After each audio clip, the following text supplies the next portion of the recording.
සුබ දවසක්. ඔබ තුල ඇතිවිය හැකි සිතුවිල්ලක් සමග අද කතාව ආරම්භ කරමු. ඔයා කවදා හරි මේ වගේ දෙයක් අත්විඳලා තියෙනවද? ඔයා තවත් වෙනත් කෙනෙක් එක්ක කතා කරනවා. හැබැයි ඔයා කියපු දේ ඔහු වැරදි ලෙස තේරුම් ගන්නවා. නැත්නම් කෙනෙක් ඔයාට දෙයක් කියනවා. ඔයාට කීන්තියක් එනවා. ඔයා හිතනවා ඇයි මේ වගේ කතා කරන්නේ කියලා. ඒකට හේතුව බොහෝ වෙලාවට අපි මයින්ඩ්ෆුල් නැතිව කමියුනිකේට් කරන එකයි. එහෙම නැතිනම් සංවාද sannivedana කරන නිසායි. මයින්ඩ්ෆුල් කමියුනිකේෂන් කියන්නේ මොකක්ද? සරලව කියනවා නම් හිතලා අවධානයෙන් සංසුන්ව කතා කරන එක. අනිත් කෙනා කියන දේත් හොඳින් අහන එක. ඒ කියන්නේ කතා කරනකොට දැනගෙන කතා කරනවා, අහනකොට හොඳින් සවන් දෙනවා, රියැක්ට් කරනවට වඩා රෙස්පොන්ඩ් කරනවා, ප්‍රතිචාර දක්වනවා. එහෙමනම් අපික ගැටලු ඇති වෙන්නේ කොහොමද? අපි බොහෝ වෙලාවට කෙනෙක් කතා කරනකොට අපි already reply එක හිතනවා. අහගෙන ඉන්නවට වඩා ප්‍රතිඋත්තරය හදනවා. කෙනෙක් කේන්තියෙන් කතා කරනකොට අපිත් කේන්තියෙන් reply කරනවා. misunderstandings ඇති වෙනවා. ඉතින් ඒ නිසා arguments වැඩි වෙනවා, relationships disturb වෙනවා, අනවශ්‍ය stress වෙනවා. ඉතින් මෙතනදී අපි mindful communication කොහොමද practice කරන්නේ? 1.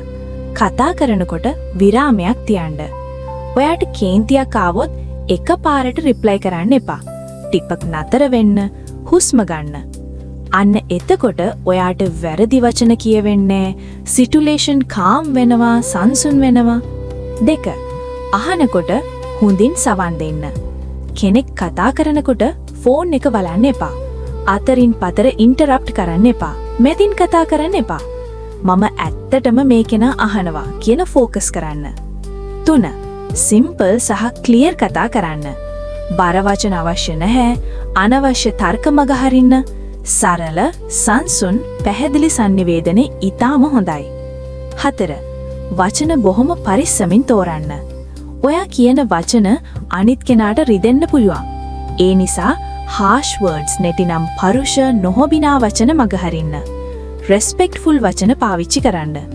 අපි පොඩ්ඩක් reaction versus response ප්‍රතික්‍රියාව සහ ප්‍රතිචාරය ගැන බලමුකෝ. මේක ඉතා වැදගත් concept එකක්.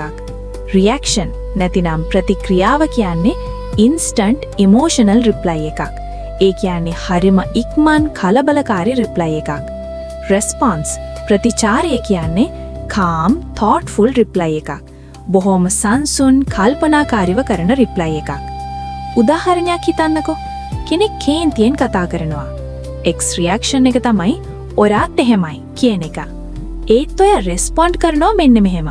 හරි, අපි calm වෙලා කතා කරමු. බලන්න මේ දෙකේ වෙනස. story example එකක් බලමුකෝ. යාළුවන් දෙන්නෙක් ගැන හිතන්න. කෙනෙක් කියනවා ඔයා මේ වැඩේ හොඳට කළේ නැහැ. අනිත් කෙනා කේන්තියෙන් reply කරනවා. ඔයා මොනවාද දන්නේ? ඉතින් ඔන්න ආගියුමන්ට් එකක් ආරම්භ වෙනවා. නමුත් එතන mindful communication තිබුණා නම් හරි, මට කියන්න කොහොමද improve කරන්න පුළුවන් කියලා වගේ බොහොම සැහැල්ලු ප්‍රතිචාරයක් තියෙයි. එහෙම වුණා නම් situation calm වෙනවා, relationship strong වෙනවා, ප්‍රශ්න ගොඩක් මගහැරෙනවා. ඔයාට මේක එදිනදා ජීවිතය තුළ daily use කරන්න පුළුවන්. යාළුවන් සමග කතා කරන විට, parents ලා එක්ක, teachers ලා එක්ක ටිකක් slow වෙලා හිතලා කතා කරන්න. දැන් අපි mindfulness සහ communication අතර සම්බන්ධය ගැන බලමුද?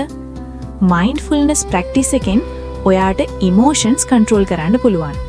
ඉවසීම වැඩි වෙනවා. ඇහුම්කන් දීමේ හැකියාව improve වෙනවා. ඒ නිසාම communication sannivedana ඉබේම හොඳ වෙනවා. අපි මේකට simple technique එකක් බලමුද? ඒකට අපි කියමු think method එක කියලා. THINK. කතා කරන්න කලින් මෙහෙම හිතන්න. T true සත්‍යද? H helpful ප්‍රයෝජනවත්ද? I important වැදගත්ද? N necessary අවශ්‍යද? K kind කාරුණිකද? මෙන්න මේ ටික ගැලපෙනවා නම් හරිනම් ඔයා කියන දේත් හොඳ දෙයක් වෙනවා.